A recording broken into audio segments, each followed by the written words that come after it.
시편 64편 1절에서 10절 말씀, 우리 제목을 다 함께 읽어보실까요? 시작. 원수의 두려움에서 나의 생명을 보존하소서. 오늘은 시편 64편인데 먼저 1절, 2절 함께 한 목소리로 받들어 읽겠습니다. 시작.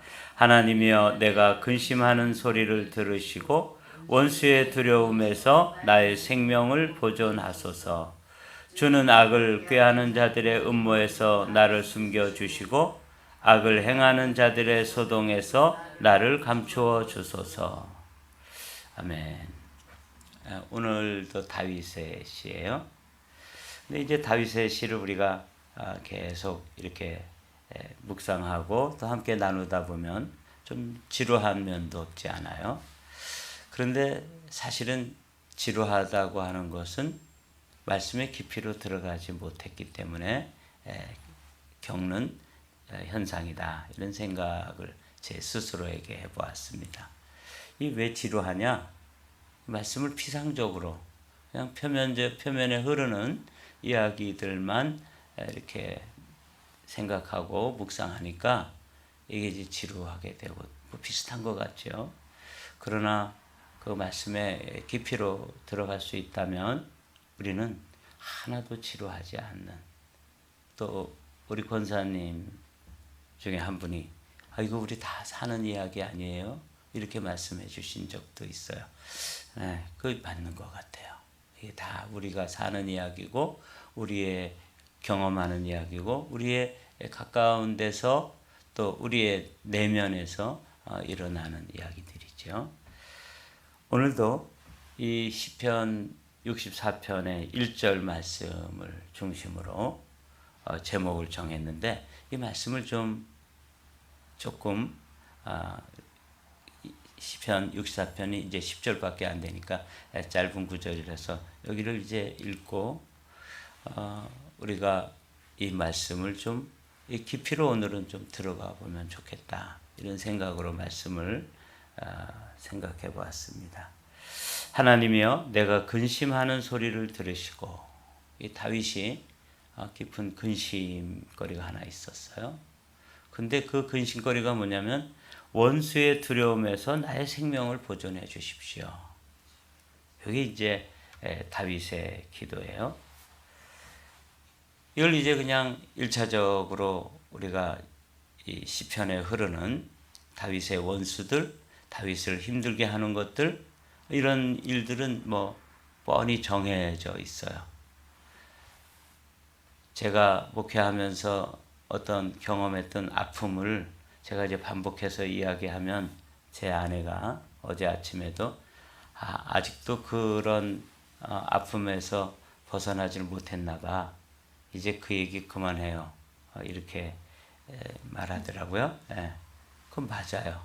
그런데 이 인간이기 때문에 이 다윗도 자신이 받았던 상처 뻔해요. 사울에게서 받았던 상처, 그리고 아들 압살롬에게서 받았던 상처, 그리고 압살롬이 반역했을 때 자기에게 지혜를 빌려주고 또 함께 어려움을 이겨나가고 또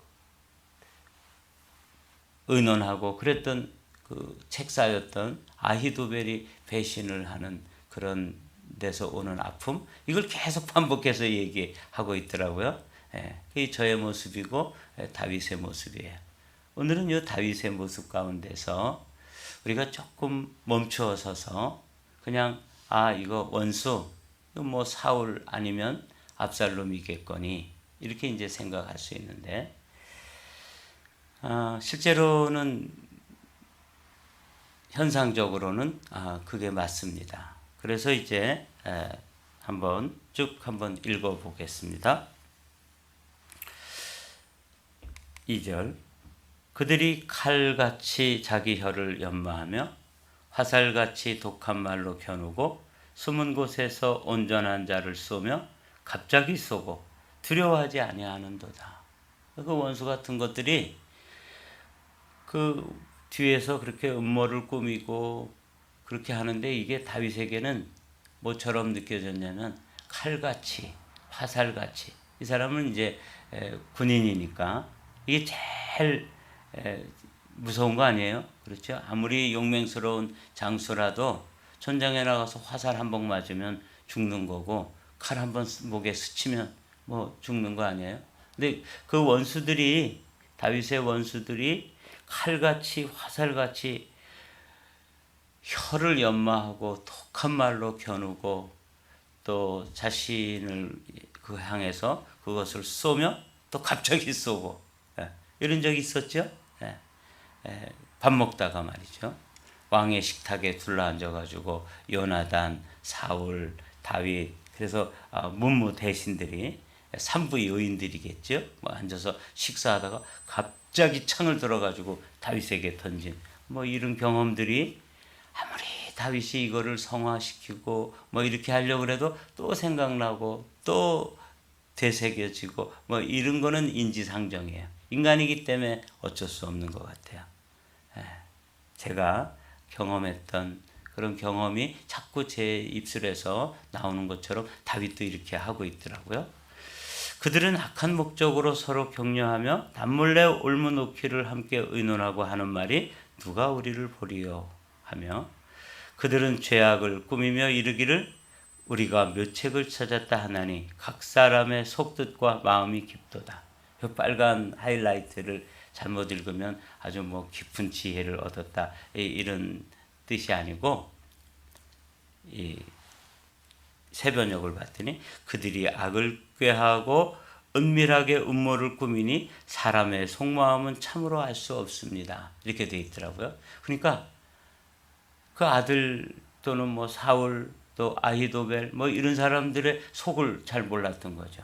그래서 그 가까운 사람들에게 말하자면 속절없이 당하게 된 것, 이걸 지금 얘기하는 거예요. 아, 그렇게 믿었었는데 참 사람 알 길이 없네. 알다가도 모를 일이야. 뭐 이런 얘기예요. 여러분, 이제 여기까지 우리가 읽었는데, 이 표면적으로 흐르는 것은 다윗을 대적하는 사람들, 다윗의 원수들이 한 일이에요. 그런데 이제 다윗이 1절에 보면 원수의 두려움에서 나의 생명을 보존하소서. 그래서 원수들이 하는 이 두려움이 1차적으로는 자신을 해하려 하고 자신을 죽이려고 칼을 던지고 칼로 해하고 창을 던지고 화살을 쏘고 이렇게 하는 것이지만, 사실은 진짜 두려움, 두 번째 두려움을 제가 생각해 봤어요. 이렇게 원수들이 하는 일이 사실은 누가 하던 일이냐면 다윗이 하던 일이에요. 그들이 칼같이 자기 혀를 연마하며 화살같이 독한 말로 겨누고 숨은 곳에서 은밀한 자를 쏘며 갑자기 쏘고 두려워하지 아니하는도다. 그들은 악한 목적으로 서로 격려하며 남몰래 올무놓기를 함께 의논하고 하는 말이 누가 우리를 보리요. 사울, 뭐 압살롬 이런 사람들도 이렇게 했지만 지금 당하고 있는 다윗도 언젠가 이렇게 실오라기 하나 걸치지 않고 목욕하는 밧세바를 보고 나서 이렇게 눈을 가려야 되는데 어떻게 했어요? 저 여인이 누군지 알아봐라. 그리고 알아봤더니 가장 충성된 신하의 아내였잖아요. 데려와라. 그걸 범했어요. 그런데 덜컥 애가 들어선 거 아니에요? 그러니까 이걸 무마하기 위해서 의논을 하고 모사를 꾸미고 그래가지고 그 사랑하는 남편을 죽이고, 독한 화살로, 자기 화살로 쏘지 않았지만, 자기 칼로 죽이지 않았지만, 자기 창으로 찌르지 않았지만 사실은 찌른 거나 마찬가지.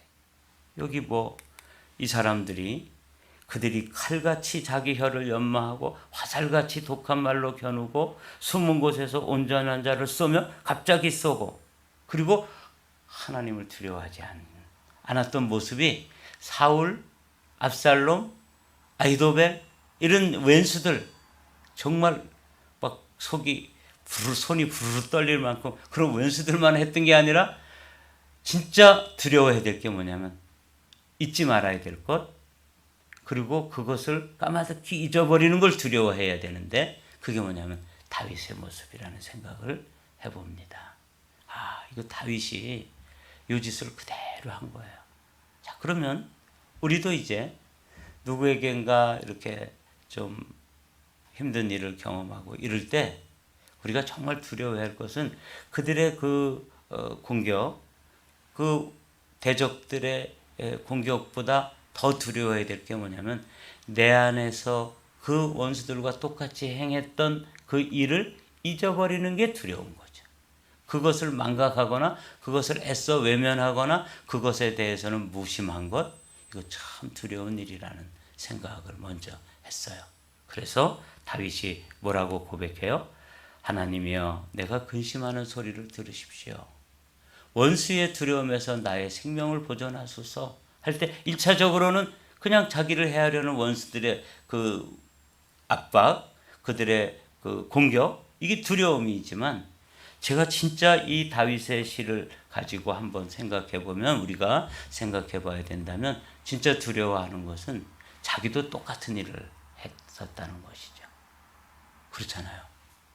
이게 이제 다윗이 하나님, 이 내가 지었던 죄, 나도 동일하게 그들의 그 누구에겐가 간음을 행하고 보이지 않는 곳에서 살인을 행하고 했던 것이 저 왼수들만 하는 게 아니라 나도 했습니다. 이게 이제 정말 우리가 사단은 그래 너가 한 거는 정당하고 저 사람이 한 거는 악이야, 이렇게 말하는 것에서 우리를 보존해야 돼요. 그러니까 우리도 누구에겐가 그런 험한 일을 당하고 또 억울한 일을 당하고 이러면 먼저 그것에서 보호를 받아야 되는 건 맞지요. 그래서 원수의 두려움에서 나의 생명을 보존해 주소서라고 기도한 후에 두 번째로 우리가 깊이로 들어가 보면 나는 어땠나, 이걸 이제 보는 거죠. 여러분, 이걸 보면 우리는 그 사람들을 뭐라고 얘기할 수가 없을 만큼 우리도 똑같은 존재였다는 것, 우리도 동일한 존재였다는 것을 발견하게 돼요. 다윗도 아마 이 일을 쭉 쓰면서 저들의 말이 그렇게 독하고 칼 같고 화살 같고 창 같고 막 이렇게 쓰면서 아우, 나도 그랬네. 나도 그 우리아에게 그리고 밧세바에게 그리고 이것을 두려움 없이 하나님 앞에서 이렇게 행했던 일, 이거 나 똑같은 존재구나. 우리가 여기 발견할 수 있다면 이거 정말 깊은 영성으로 나아가는 길이고, 이거 잊어버리는 것, 이거 애써 외면하는 것, 자기는 아무렇지도 않다고 생각하는 것, 이거 정말 두려움이에요. 이거 원수가 사단인 우리에게 들려주는 소리예요. 이 두려움에서 우리의 생명을, 나의 생명을 보존해야 합니다. 여러분 믿습니까? 제가 지금 뭘 말씀드리려는지 이해가 되시죠? 네, 이거예요. 원수의 두려움. 그래서 사단 원수는 이렇게 직접 공격도 하지만 내가 똑같은 모습을 가지고 있는 것은 정당화하고 합리화하고 그건 괜찮다고 그러고 아무렇지도 않게 생각하는 것.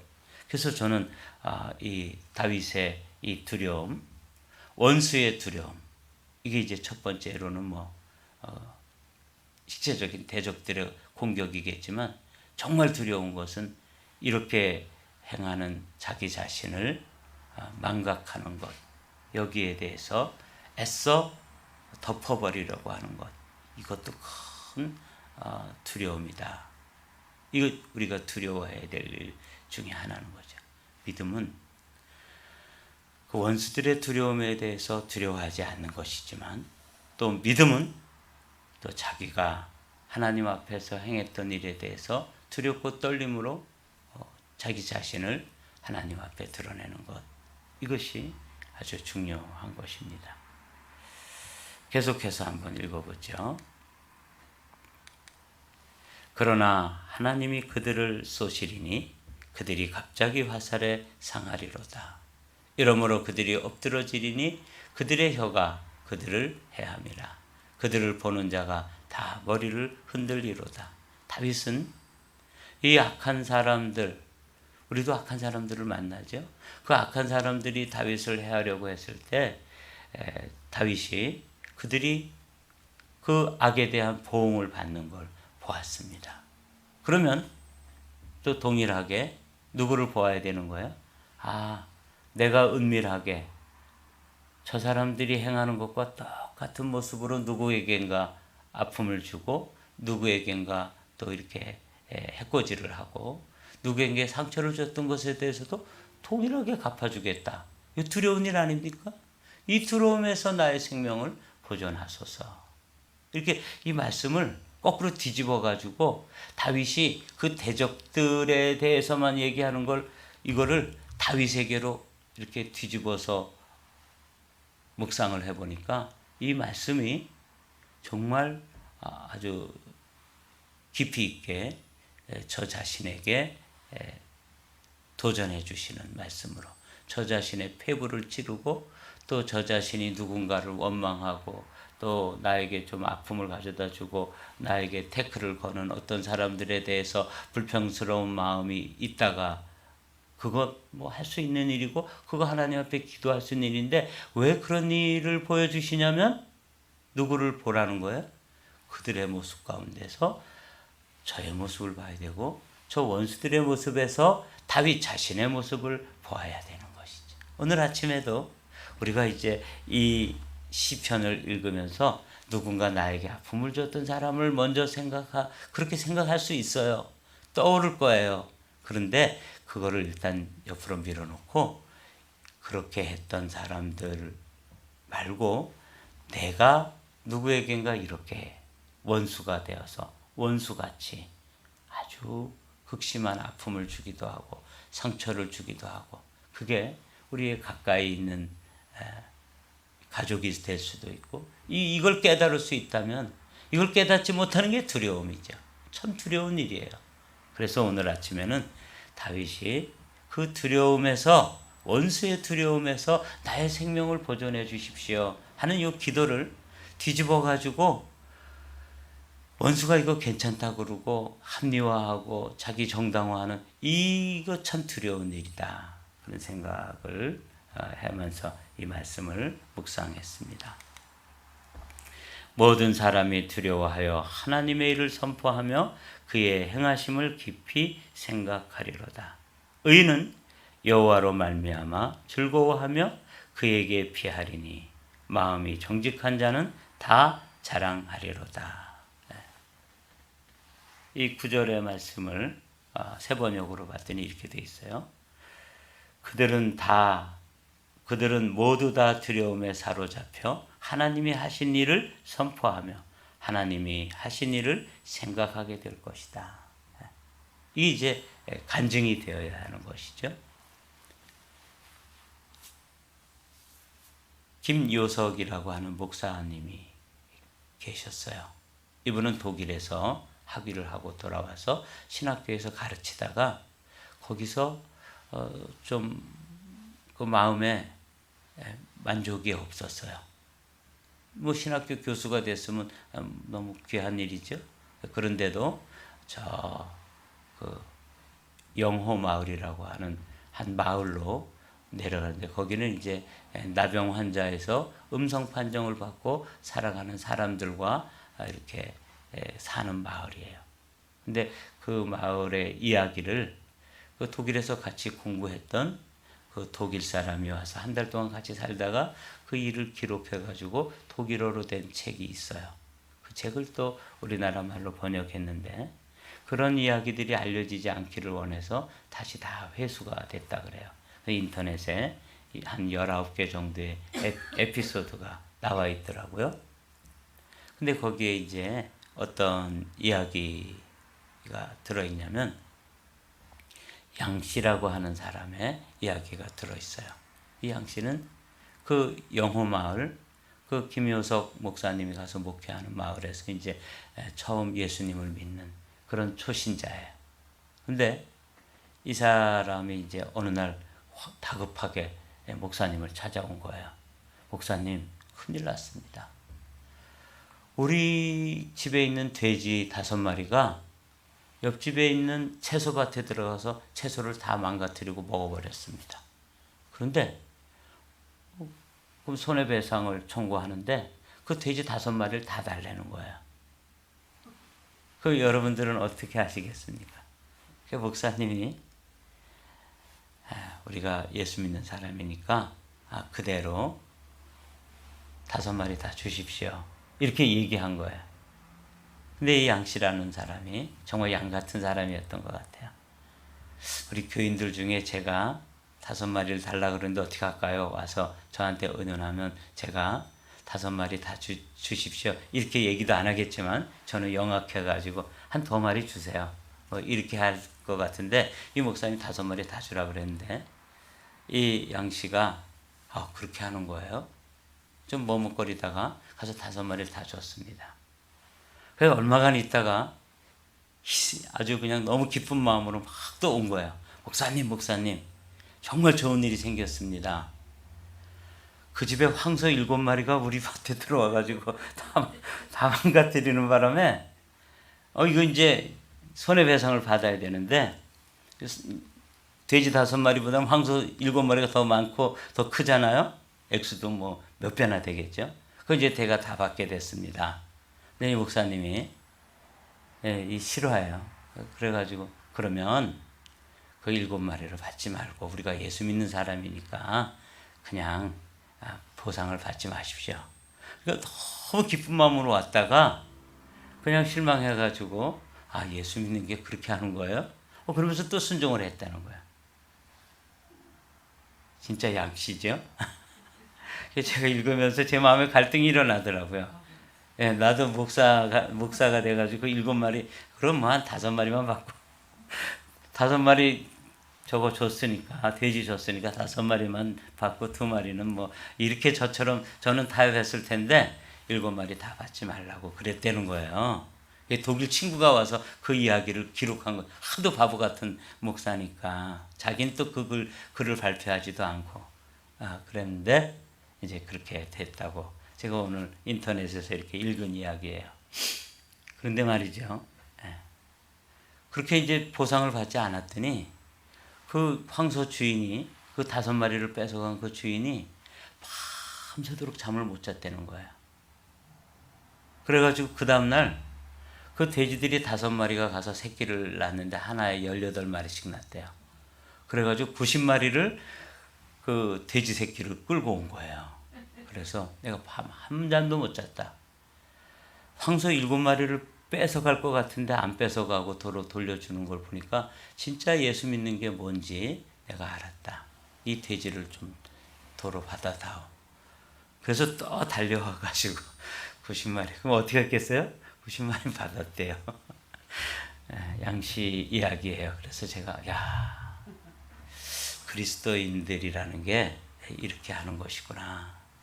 여기 다윗이 그 원수들의 그 자기를 위협하고 협박하는 이야기가 그런 이야기가 참 두려운 이야기죠. 근데 그것보다 더 두려운 이야기는 자기가 한 일에 대해서는 까마득히 잊어버리고 자기는 아무렇지도 않은 의인처럼 생각하는 게 두려운 일인데 더 두려운 일은 뭐냐면 우리가 그런 어려운 일을 당하고 또 누구에겐가 아픔을 당하다 보면은 우리는 어떻게 하게 되냐면 그 사람이 한 것처럼 똑같이 대갚아주고자 하는 그런 독한 마음이 생기는 게 두려운 마음이에요.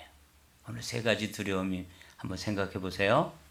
첫 번째 두려움은 뭐냐면 진짜 원수들이 나의 생명을 해하려고 하는 것, 이게 두려운 건데 저들이 그렇게 악하게 음모를 꾸미고 막 못되게 하고 이런 상황을 보면서 자기 자신을 보지 못하면 이건 정말 두려운 거예요.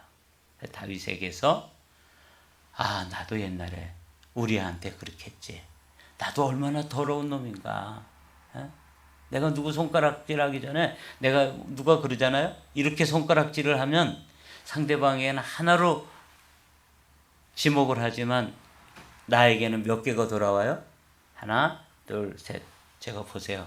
저 이렇게 하면은 저 스피커는 하나를 지목받지만 나는 하나, 둘, 셋. 너는 더한 놈이야. 이렇게 하는 거나 마찬가지로 자기 자신을 보지 못하는 게 두려운 일이고, 더 두려운 것은 그렇게 모진 일, 그렇게 어려운 일, 그렇게 좀 선하지 못하고 악한 일을 경험하다 보면 내 마음이 강팍해지고 내 마음이 모질어져 가지고 똑같이 대갚아주고 싶은 그런 마음이 내 마음에 든다는 것, 이게 두려운 일이에요. 사랑하는 성도 여러분, 오늘 동화 속에서나 나올 법한 이 양씨 이야기가 실화예요. 그리고 그 김요석 목사님이라는 분은 중국으로 가셨는데 아무도 어디 가서 무엇을 하시는지 모르신대요. 야, 같은 목사이지만 참 제 마음속에 이런 훌륭한 목회자들, 훌륭한 영성, 훌륭한 믿음의 인격을 가진 사람들이 있구나. 돼지 5마리 다 돌려주십시오. 황소 7마리 또 돌려주십시오. 그랬더니 하나님께서 갚으시는 일을 보게 되었다.